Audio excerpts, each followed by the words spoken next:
Hello, नमस्कार दोस्तों। मैं हूं आर के प्रजापति और आज का हमारा वीडियो है क्लास 9th का। टॉपिक है हिंदी का। अध्याय 2 है जो कि है मेरे संग की औरतें।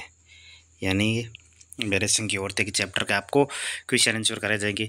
बहुत ही शानदार और अच्छे से क्वेश्चन करवाइए। आराम से वीडियो को रोक रोक के आराम से देखना और क्वेश्चन को आराम से सॉल्यूशन करना, आराम से समझने की भी कोशिश करना और आराम से अपने नोट्स भी बना सकते हो। यानी कि आपको जो भी क्वेश्चन अगर आपको नहीं आता है तो आराम से देख के क्वेश्चन को हल भी कर सकते हो। लेखिका ने अपनी नानी को कभी देखा भी नहीं, फिर भी उनके व्यक्तित्व से वे क्यों प्रभावित थी। यानी लेखिका ने अपनी नानी को कभी नहीं देखा था, फिर भी वो उसके व्यक्तित्व से क्या थी, प्रभावित थी। क्यों? क्योंकि लेखिका ने अपनी नानी को कभी नहीं देखा, फिर भी वो उनके व्यक्तित्व से प्रभावित थी। इसके कारण निम्नलिखित है। वह स्वतंत्र विचारों वाली थी। यानी कि 1 नंबर पॉइंट क्या है? 1 नंबर पॉइंट है हमारे कि वे स्वतंत्र विचारों वाली थी। वो क्या थी? वो स्वतंत्र विचारों वाली थी। वह देशभक्त थी। वह साहसी थी। वे क्या थी? एक साहसी महिला थी। वह अपने पति की ज़िंदगी में कोई दखल नहीं देती थी। यानी कि किसी भी प्रकार की अपने पति की ज़िंदगी में क्या नहीं देती थी, वो किसी प्रकार की दखलंदाजी नहीं करती थी, किसी प्रकार को उसे कुछ भी नहीं बोलती थी। और वे अपनी बेटी की शादी भी एक देशभक्त से ही कराना चाहती थी। यानी वो अपनी बेटी की शादी किससे करवाना चाहती थी? एक देशभक्त से ही करवाना चाहती थी। यानी वर्तमान समय में हमारा रीति रिवाज कैसा है? हमारा रीति रिवाज है कि हम तो अपनी बेटी की शादी एक नौकरी वाले, यानी जो गवर्नमेंट सर्वेंट होगा उसी से करेंगे। इसी प्रकार से उस समय क्या करते थे? एक देशभक्त से ही उसकी शादी करूँगी।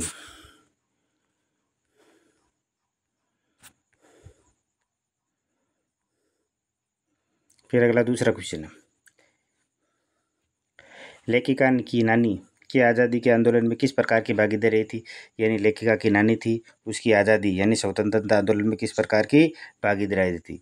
ये सच है कि लेखिका की नानी ने खुद तो आज़ादी की लड़ाई में हिस्सा नहीं लिया, लेकिन स्वतंत्रता की भावना उनमें थी।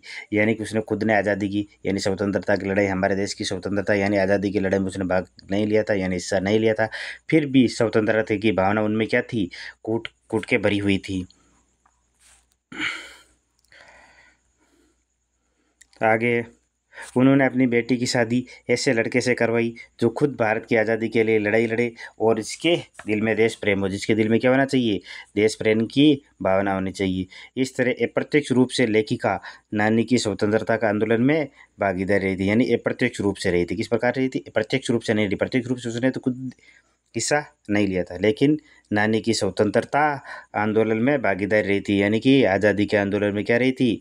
भागीदारी रही थी। अगला क्वेश्चन, तीसरा क्वेश्चन,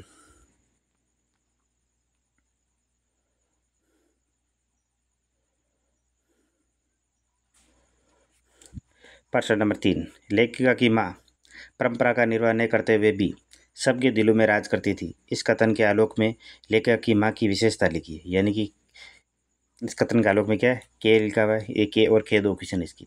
तो के अंदर लेखिका की माँ की क्या विशेषता थी? लेखिका की माँ दुबली पतली सुंदर स्त्री थी। वह एक ईमानदार औरत थी एवं सभी कभी किसी की चुगली नहीं करती थी। ईमानदार थी लेकिन किसी की क्या नहीं करती थी? चुगली नहीं करती थी। आप क्या करते हो? सबसे ज़्यादा आप देख लो, हमारे आसपास में जो भी लोग होते हैं आपसे में चुगली करते हैं। उसने ऐसा कर दिया, उसने ऐसा कर दिया, एक दूसरे पर आरोप प्रत्यारोप करते हैं, लेकिन वो ऐसा नहीं करती थी।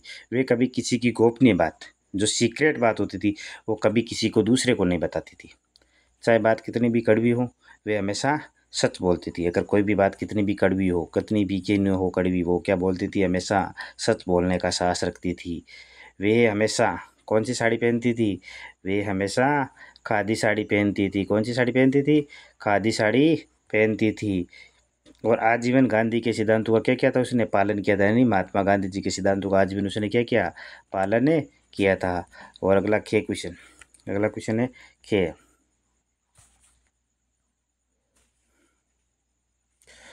लेखिका की दादी के घर के माहौल का शब्द चित्र अंकित कीजिए। लेखिका की दादी था, उसके घर का माहौल कैसा था, उसको हमें शब्द चित्र के द्वारा अंकित करना है। लेखिका की दादी के घर का माहौल उस समय की प्रचलित मान्यताओं से काफ़ी अलग था। मान्यताओं से काफ़ी अलग था। दादी के घर में सब लोगों को अपनी मर्जी के अनुसार चलने की आज़ादी थी। घर में पुत्र पुत्री में भेदभाव, घर के अंदर उसमें के पुत्र और पुत्री में क्या नहीं किया जाता था? भेदभाव नहीं किया जाता था। यानी घर के अंदर पुत्र और पुत्री से भेदभाव नहीं किया जाता था। स्वयं लेखिका की दादी ने अपनी बहू की पहली संतान बेटी की मांगी थी, यानी कि अपने बहू की पहली संतान क्या मांगी थी उसने, बेटी को मांगा था। घर का माहौल भी काफ़ी धार्मिक, स्त्रियों को उचित सम्मान देने वाला और साहित्यिक था। कोई किसी के निजी कार्यों में हस्तक्षेप नहीं करता था, यानी कोई भी किसी भी प्रकार के किसी के निजी कार्यों में क्या नहीं करते थे, हस्तक्षेप नहीं करते थे। कोई किसी के निजी कार्य में क्या नहीं करता था, आज कोई किसी के निजी कार्य में हस्तक्षेप नहीं करता था, यानी उसे दखलंदाजी नहीं करता था। अगला क्वेश्चन है चौथा क्वेश्चन,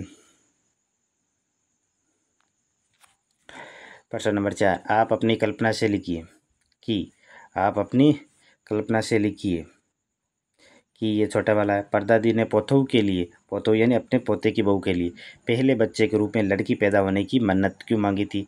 लेखिका की दादी स्वतंत्र विचारों वाली और साहसी महिला थी। उन्हें लीक से अलग हटकर चलने की आदत थी। उस समय लड़की की चाह रखना मेरे अनुसार उनके सास और लीक से हटकर सोचना था, यानी कि उसके लीक से हटकर सोचना था। अगला 5वां क्वेश्चन, प्रश्न नंबर 5, डराने, धमकाने, उपदेश देने या दबाव डालने की जगह किसी को भी सही राह पर लाया जा सकता है। पाठ के आधार पर तर्क सहित उत्तर दीजिए। देखिए, यानी कि लेखिका के अनुसार एक बार उनके घर में चोर घुस आया। वे लेखिका की दादी माँ के कमरे में घुस गया। ये जानते हुए भी लेखिका की माँ ने न तो चोर को पकड़ा न पिटवाया, बल्कि उसे सेवा ली और अपना पुत्र बना लिया। यानी उसको न तो उस चोर को उसने पकड़ा, लेकिन ये तो उसकी पिटाई की, ने तो उस चोर को पकड़ा, बल्कि पकड़ा भी नहीं, ने तो उसकी पिटाई की, बल्कि उसने क्या कर ली, उससे सेवा ले ली थी। क्या मंगाया उससे, पानी मंगा लिया, मेरे लिए पानी लेके आना, और अपना पुत्र बना लिया। उससे क्या बना लिया था, अपना पुत्र बना लिया। उसके पकड़े जाने की उससे उसने उसे उपदेश भी नहीं दिया। उसके पकड़े जाने पर उसने किसी भी प्रकार का उपदेश नहीं दिया, किसी भी प्रकार का ज्ञान नहीं दिया, किसी भी प्रकार का उसने कुछ नहीं कहा। उसने इतना ही कहा, अब तुम्हारी मर्जी, चाहे चोरी करो या खेती। उसके इस विश्वास और सहज भावना से चोर का क्या हो गया, हृदय परिवर्तित हो गया और उसे सदा के लिए चोरी छोड़े और खेती को अपना लिया। चोरी छोड़ दी और उसने क्या अपना लिया था, खेती को अपना लिया। उसने सदा के लिए चोरी छोड़ खेती को अपना लिया। यदि वे चोर के साथ मारपीट करती तो चोर सुधरने के बजाय और क्या कर सकता था, गलत रास्ते पर चल सकता था। यानी वो सुधरने के बजाय अपने क्या हो सकता है, ज़्यादा गलत रास्ते पर चल सकता है। उसने सोचा मेरी पिटाई कर दी तो फिर वो क्या कर सकता, बदले की भावना रखता। इस प्रकार उसने कहा कि आप को कुछ नहीं, उसने मारपीट नहीं की। अगला है 6वां क्वेश्चन, यानी 6 नंबर क्वेश्चन हो जाएगा। शिक्षा बच्चों का जन्मसिद्ध अधिकार है।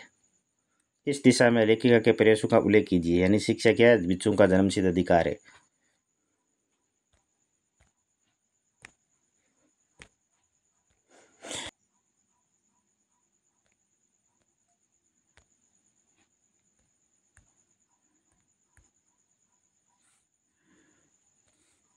अगला लेखिका के अनुसार हर बच्चे को शिक्षा पाने का अधिकार था। लेखिका के अनुसार बच्चे को क्या था, शिक्षा पाने का अधिकार था। लेखिका कर्नाटक एक छोटे कस्बे में रहती थी। लेखिका क्या रहती थी, कर्नाटक एक छोटे कस्बे में रहती थी। लेखिका कहाँ रहती थी, कर्नाटक एक छोटे कस्बे में रहती थी। वे बच्चों के लिए कोई अच्छा स्कूल नहीं था। वहाँ होगा, यहाँ पे क्या होगा, वहाँ, यहाँ पे वहाँ होगा, वहाँ लिख लेना। यहाँ पे क्या कर लेना, वहाँ कर लेना। वहाँ बच्चों के लिए कोई अच्छा स्कूल नहीं था। उन्होंने कुछ संस्थानों से मदद भी मांगी। जब कोई मदद नहीं मिली तो उन्होंने स्वयं ही बच्चों के लिए स्कूल खोल दिया था। उसने स्वयं ही क्या कर दिया था, बच्चों के लिए स्कूल खोल दिया। अगला है 7वां क्वेश्चन,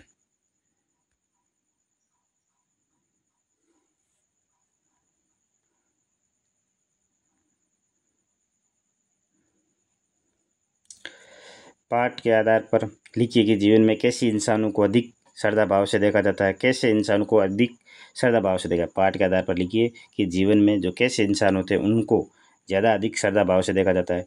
जीवन में उन इंसानों को अधिक श्रद्धा भाव से देखा जाता है जिनमें ये विशेषता हो, जो हमेशा सत्य बोलता हो, जो दूसरों की चुगली न करता हो, जो दूसरों की सहायता व मदद के लिए क्या रहता हो, तत्पर रहता हो, यहाँ पे क्या हो जाएगा, जो दूसरों की मदद के लिए तत्पर है, तो यहाँ पे लिख लेना रहता, यहाँ पर तत्पर रहता हो, तो यहाँ पर आप क्या लिखोगे, रहता हो लिख लेना, तत्पर रहता हो। जो ऊंची निस्वार्थ भावना वाले दृढ़ संकल्पी लोगों को ने श्रद्धा से देखा जाता है, यानी जो ऊंची सोच रखता हो, निस्वार्थ भावना वाले और दृढ़ संकल्पी लोगों को श्रद्धा भाव से देखा जाता है। अगला क्वेश्चन 8वां क्वेश्चन, लास्ट अंतिम क्वेश्चन है हमारा, जो कि इस टॉपिक का, सच अकेलेपन का मज़ा ही कुछ और है। इस कथन के आधार पर लेखिका की बहन और लेखिका के व्यक्तित्व के बारे में अपने विचार अपने विचारों को व्यक्त करना क्या कहता है। लेखिका और उनकी बहन जो सोचती थी उसे पूरा करके ही दम लेती थी, यानी जो उसने सोच लिया कि हमें ये काम करना, वो करके दम ही लेती थी, पहले नहीं छोड़ती थी बीच में। उनकी बहन जिद्दी बहुत थी, इसी जिद्दीपन से उनका दृढ़ निश्चयी स्वभाव झलकता है। अत्यधिक बारिश होने के बावजूद ही, सबके मना करने के बावजूद लेखिका की बहन स्कूल जाती है, लेखिका की बहन क्या जाती है, बावजूद लेखिका की बहन क्या जाती है, स्कूल जाती है। तो ये है कि लेखिका हुआ, लेखिका की बहन क्या जाती है, स्कूल जाती है। उन्होंने स्त्री पुरुष के नाटकों द्वारा सामाजिक कार्यों के लिए धन एकत्रित किया था, यानी उन्होंने स्त्री और पुरुष के नाटक किए, उन नाटकों से सामाजिक कार्यों के लिए क्या कहते धन एकत्रित किया। और कर्नाटक में स्कूल भी खोला था, लेखिका ने क्या किया था, कर्नाटक में स्कूल भी खोला था। तो आज का हमारा इतना ही। जय हिंद, जय भारत। हाँ, चैनल को सब्सक्राइब जरूर कर देना, ताकि आपको अगर अगला वीडियो जब भी छोड़ूँ तो आपको नोटिफिकेशन मिलता रहे और आपको जानकारी मिल जाएगी, हाँ सर ने ये वीडियो डाल दिया, तो आप आराम से देख सकते हो। जय हिंद, जय भारत।